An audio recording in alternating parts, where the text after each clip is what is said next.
รื่องแกงหวายใช่ไหมแม่เรื่องแกงหวายครับแกงหวายใส่ผักหวานไข่มดแดงไข่มดแดงพริกหอมตะไคร้ครับผมมาพบกับรายการชาลาจะสนชาแนลนะฮะวันนี้พาทำแกงหวายใส่ไข่มดแดงก็เตรียมเครื่องไว้นะฮะก็จะมีเห็ดมีหวายที่ไปซื้อที่ตลาดลาวเมื่อเช้านี้แล้วก็ไข่มดแดงอันนี้จะเป็นเครื่องแกงแล้วก็พวกผักต่างๆน้ำมายานางนะก็เดี๋ยวทำยังไงกันก็เดี๋ยวรอวันนี้ไม่ได้ทำให้ทานนะเป็นแม่แฟนทำให้กินนะครับผมโอเครอดูกันไปว่าจะทำยังไง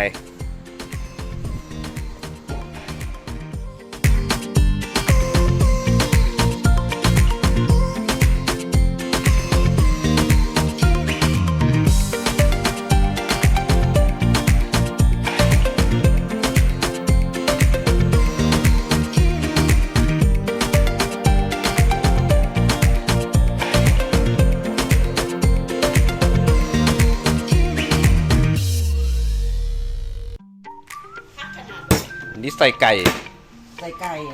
แม่สับไก่เข้าไปด้วยโอ้แต่ไก่มันจะสุกง่ายกว่าใช่ไหมแม่ไก่มันแล้วแต่คนชอบ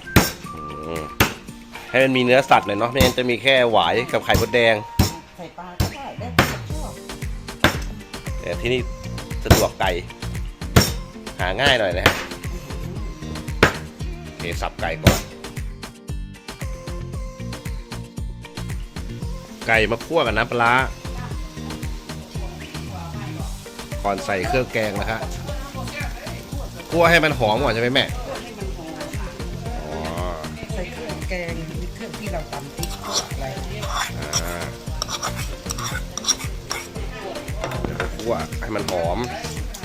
มันสุกมันถึงไม่คาว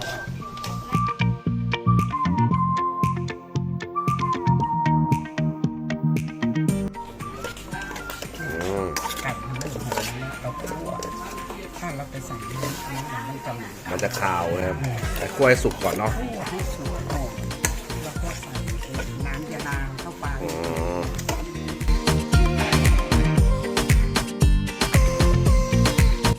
พอมันสุกนั่นหอมแล้วเราก็ใส่น้ำยานางเราจะใส่น้ำยานางใส่หมดเลยไม่หมด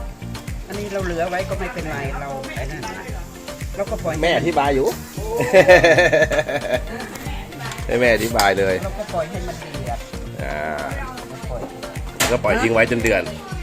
ปล่อยให้มันเดือดแล้วเราก็ใส่เครื่องปลาร้าอันนี้เราก็ใส่อันนี้ใส่ปลาร้าแล้วนะคั่วเอาแต่ปลาร้าตอนคั่วแล้วครับที่คั่วใส่ปลาร้าเดี๋ยวรอฮะเดี๋ยวรอเดือด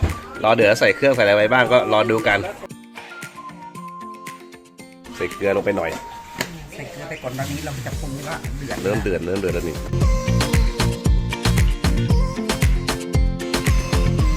ไก่ก็สุกเลยครับยังปล่อยให้ไก่ให้ไก่สุกให้เดือดให้เปื่อยหน่อยไก่ไม่ให้มันไอ้นั่นพอตอนนี้ก็คือเราก็เสร็จแล้วเราก็ใส่พวกผักเข้าไปก็เสร็จเรายังจะใส่ข้าวเดือดทีหลังให้น้ำข้นๆนะครับให้มันข้นหน่อยเนาะโอเครอดู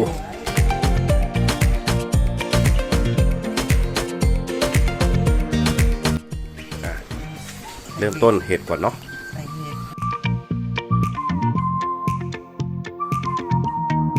เราใส่พริกล้อด้วยใส่พริกดีเป็นมิตรเผื่อใครชอบเผ็ดก็เคี้ยวเลยเคี้ยวใครชอบเผ็ดก็เอาเลย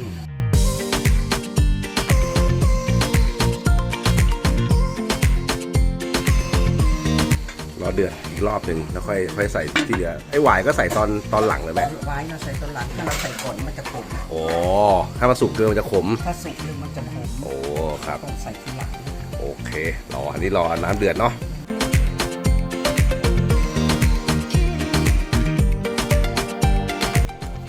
เดือดแล้วใส่ข้าวเบื่อใส่ข้าวที่เราแช่ตำหน่อยให้มันน้ำมันข้นๆเนาะมันนัวดิใส่ข้าวเบื่อ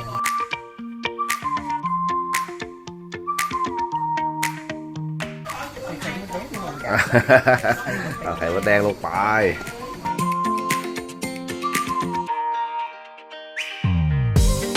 น้ำเดือดแล้วลองชิมน้ำดูนะฮะ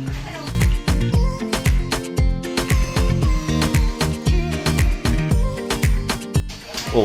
เกลือก็ได้แม่ครับ มันคือจะอร่อย เดี๋ยวน้ำปลาอย่างนี้ข้าวไปใหญ่ ใส่เกลือนี่มันนัวเลยเนี่ย ครับเดือดแล้วนะ นี่เดือนแล้วนี่จะใส่หวานนี่ เอา ใส่หวานก็ ใส่ไหวเลย ซื้อมา7 มัดปอกแม่ปอกเหลือแค่นี้ ได้แค่นี้ กู7 มัดใหญ่ๆที่อูมายังหนักครับน่าจะมี5-6 โลได้นะพอปอกเสร็จเลือกเสร็จไอ้ตรงแก่ๆทิ้งไปเหลือแค่นี้ หากินยากนะครับ ถ้าไม่ใช่คนนั่นจริงจะหากินยาก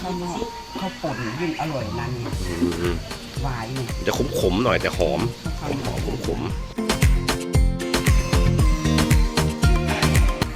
ปิดฝารอมันเดือด เดือดแล้วก็ใส่ผักก็เสร็จหวานเตาตัวนั้นมัน เดือดแล้วใส่ผักหวาน ใส่ผักหวานใส่ผักชีใส่ผักต้นหอม แงขี้ตูต้นหอม ผักชีลาว ชีลาวเสร็จแปลว่าเสร็จ รอให้มัน โลให้มัน สุกยุบลงไป แล้วก็เสร็จแล้วก็ใส่ขึ้นไป เดี๋ยวรอตักใส่จานนะฮะ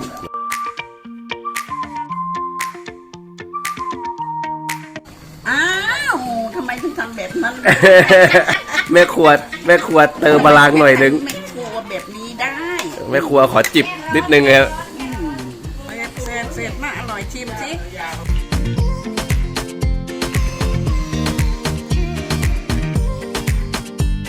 ได้รอเดือดเลยได้ไหม ได้แล้วเหรอ ครับได้อยู่ ไหม ไม่จืดรอเดือดเดี๋ยวมันก็จะคายพวกนั่นนะครับ เราก็ ได้ เสร็ อ จ ยู่โอเค เสิร์ฟได้ รอเสิร์ฟรอเดือดแล้วเสิร์ฟนะครับ ฮะ เรียบร้อยแล้วเสร็จเรียบร้อยนะฮะสีสัน